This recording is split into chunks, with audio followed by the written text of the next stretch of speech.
This is me, Miis. I'm sure by now many of you have heard of this leak in regards to Super Smash Bros. For Nintendo 3DS and Wii U. This leak came about right before last year's E3 event.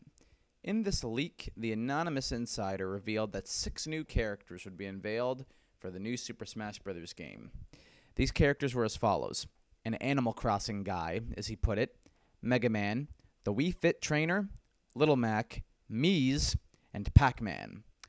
Now we can flash forward to the closing trailer of the Nintendo Direct at E3 of 2013, and we see the reveal of Villager, who indeed is the avatar protagonist you play as in Animal Crossing. So we did indeed get an Animal Crossing guy after all. Then, at the end of the trailer, we see another new challenger approaching, and it happens to be none other than Capcom's Blue Bomber himself, Mega Man, which still to this day has to be one of the most pleasantly surprising character reveals of all time for the Smash franchise. And nonetheless, the leaker goes 2 for 2 in his character leaks. Then later the same day, during the Developer Direct, Sakurai showed off another mini trailer that confirmed that Wii Fit Trainer was indeed a playable newcomer as well. The leaked character count of confirmations increases to 3 to 3. The other half of his leaked list of characters did not show, but that's what makes this whole thing that much more interesting. Well, over 7 months later, after E3 last year, Nintendo held their very first Nintendo Direct of this year. And to kick off that presentation, they revealed that Little Mac would indeed be a new character on the roster. The leaker goes 4 to 4. Now, we take a more interesting turn with the story. Hours before Nintendo broadcasted the live Super Smash Bros. Themed Direct in April, the anonymous leaker struck again. This time he insisted that Miis and Pac-Man were still on their way to the roster, but also said the following characters were roster-bound as well. Those characters were Chrom from Fire Emblem Awakening, Paluena from Kid Icarus, Shulk from Xenoblade, and the Chorus Kids from Rhythm Heaven, as well as a new Pokemon from X and Y. We can skip ahead to the closing trailer of the Smash Direct, and we did indeed get a new Pokemon from X and Y, as Greninja was confirmed as a newcomer. Even though he didn't know which Pokemon it was, or who they would reveal in a sense, he was still right after all, in terms of the game and the new Pokemon that it represented.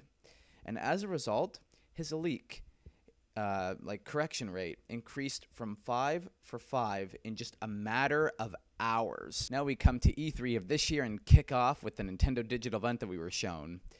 And at the beginning of that presentation, it was revealed that Mii fighters would be playable in Smash Bros.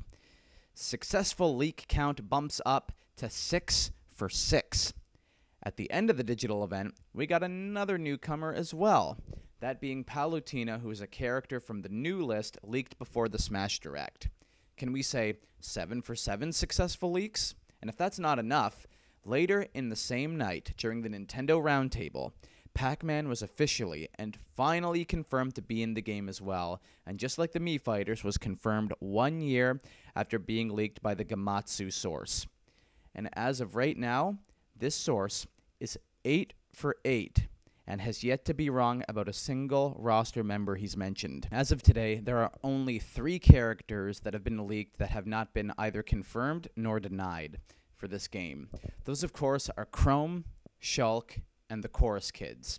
As I've mentioned before, particularly in my Fire Emblem themed video earlier this year, that I believe Chrom is a very likely newcomer, and even with Ike's inclusion a month ago, Fire Emblem is a big enough franchise to warrant 3 characters, and I'm sure he'll be confirmed soon enough. Either that, or he's a secret character. I mentioned Shulk in the newcomers I wanted to see video, so if he makes it in the game, I'll be one happy camper, for the very fact that at least 2 people from that list ended up making this game. The other being Little Mac. Once again, if he isn't revealed sooner than later, he, like Chrom, may be an unlockable hidden character. The same thing goes for the Chorus Kids, who may be one of the most strangest additions to a Smash Bros. Roster yet, but then again, with a roster that already features a Wii Fit Trainer, can I really say that confidently? If anything, they look to have an amazing potential, and you know how Sakurai loves his oddball fighters. I'm looking at you, Rob, in Game & Watch. Now, as far as I'm concerned, this leak is really the only legitimate one we've gotten throughout the build-up to this game's launch. It started before the game was even unveiled, and has yet to get a character wrong. I guess in the end, we'll figure out if all the characters are correct come this game's launch on the 3DS this fall, but in the meantime, it's very much wait and see. But I, for one, have no reason other than to believe that this Gematsu leak is nothing but very credible. Now that leads me to you, the audience. If you are aware of this leak, what are your opinions on it? Do you find it very credible or just incredibly lucky? Please state your opinions and thoughts in the comments section below. I would love to read what all of you guys have to think about this whole Gematsu story. As always, guys, it'd be greatly appreciated if you were to follow me on the Facebooks, Twitters, and Instagrams of this world. These social media outlets are always a great way of staying connected to me in between all of this YouTube activity that I do. Also, do feel free to drop a comment on this video, as I mentioned earlier in this same videoception here, people, on my channel as well, or even add me on Skype. Very much requested to do that so we can discuss all things gaming, and particularly follow the Twitter as well. If you tweet me or if you Skype me, we can talk anything at any time. It really is great. We could even discuss a few ideas together. Please do so. On that note, I am a frequent co-host of the I Got Gameplay podcast for RetroUnlim.com. Oh, wow. Little tongue twister there. It airs live every Saturday night at 8 p.m. Eastern Time. Hope to see you all there, and have a good one, folks. I'm out.